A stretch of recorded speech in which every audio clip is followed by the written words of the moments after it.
Well, good afternoon. For our moments together, I wanted to spend some time in Psalm 139. The first verse goes, "Lord, you have searched me and known me." Lord, you have searched me and known me. Lord, you have searched my heart and known my doubts. Lord, you have searched my wounds and known my attackers. Lord, you have searched my texts and know my bad jokes. Lord, you have searched my calendar and know the hundreds of meetings I took when I should have said no. Lord, you have searched my internet history and know that I don't need to know what kind of potato I am according to BuzzFeed.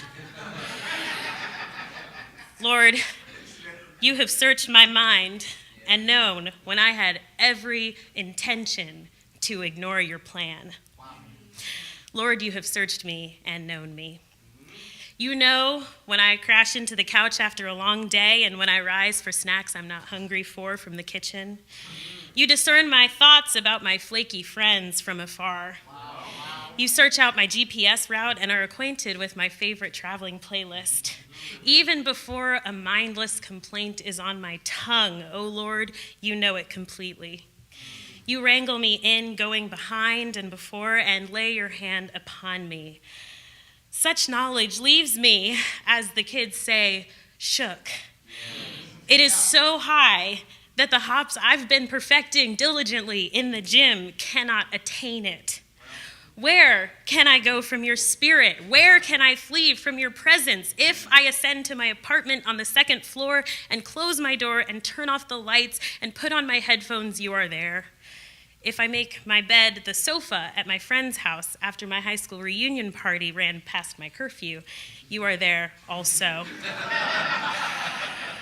If I try to take the wings of the scholarship from my favorite university to settle at the furthest school I applied to, even there, your right hand shall lead me instead to the school I never planned to choose, and your hand will hold me down all the years I consider transferring.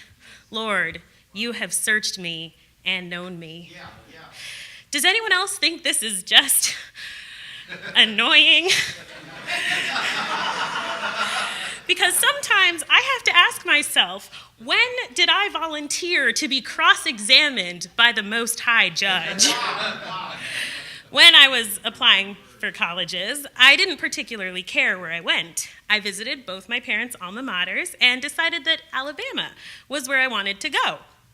I was going to be an astrophysics major and a violin performance minor, and that I wanted to work at NASA after I graduated, or some other lofty institution with a wealth of resources or research opportunities.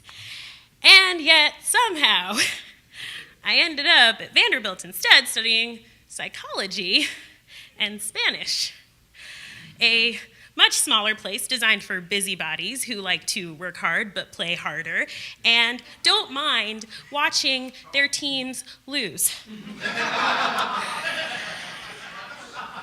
I guess I'll never know what Alabama's got, but I found intentional communities where I could stretch my creative muscles and hold leadership positions that I couldn't have dreamed of. And maybe that all sounds magical, but I can tell you that I was not happy my first few years. I had a hard time finding my people, and despite doing well, I found my classes uninspiring, and I didn't really care for the city, and I stopped attending church and campus ministry because they never said anything that clicked and kept saying things that felt damaging. Once I got so lost, I called my mom crying. But yet, I could never bring myself to follow through on transferring. A little voice in my head said, "You need to be here." I'm reminded of the biblical character Job, whose story is much longer than my time, but in a nutshell, it seems that the Lord is putting Job through a series of painful tests to prove his faith. And at one point, Job cries out, "What are human beings that you make so much of them, that you set your mind on them, visit them every moment, test them every morning? Will you not look away from me for a moment, let alone while I swallow my spit?" And after Job, I would be one of the first people in line to tell you that sometimes I find God's persistent attention annoying. After all, I had plans. I had dreams. I felt like I knew what was best for me and where I should be and what I should be studying and where I should be applying the talents I had been born with. But, oh Lord, you have searched me and known me. Now, there's this philosopher, Jeremy Bentham, and to give you just an idea of what kind of man he was known as the father of utilitarianism, which is the idea that everything should be useful. And so one of the ideas that he developed was for a panopticon. And what this was a prison built as a circle of cells facing inward to a tower in the middle. And in that tower is a concealed chamber where a jailer could constantly surveil the prisoners.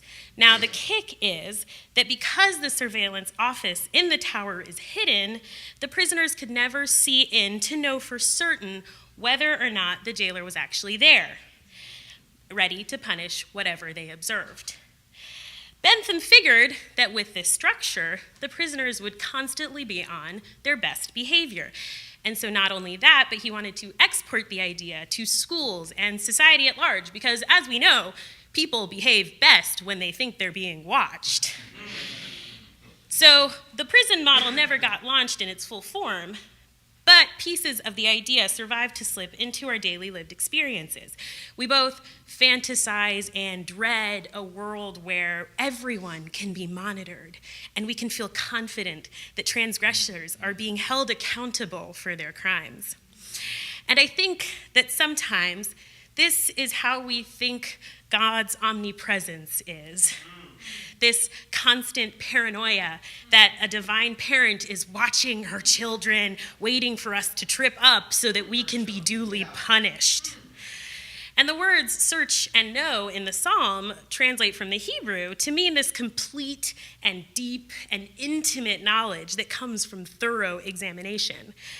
So, while the psalmist surely didn't know about Bentham's panopticon, he did know about our sense that we are being watched and that our patterns are logged and completely known and understood by a creator who made us, and how comforting that can be, but also scary and annoying. Because, oh Lord, you have searched me and known me. And in hindsight, how lucky we are that someone has a true knowledge of us to reorient us when we have strayed from ourselves, that we can only experience and express gratitude for. Like when I thought I had my career plans sorted out and God troubled my waters, or when I thought I knew where I was going to college and God prepared another offer that I couldn't refuse, and even when I was nearing graduation with no clue what to do afterwards, I could sense God shutting down all the wrong doors and scooching me towards a new opportunity with Divinity School. Or, how about this? When I came to this conference insisting I had nothing to say because everything had already been said, and multiple people said to me, but nobody's heard it from you yet. And if that is not the annoyingly persistent voice of God at work, I don't know what is. But as the phrase goes, when man plans, God laughs. Because, oh Lord, you have searched me and known me. Thank you.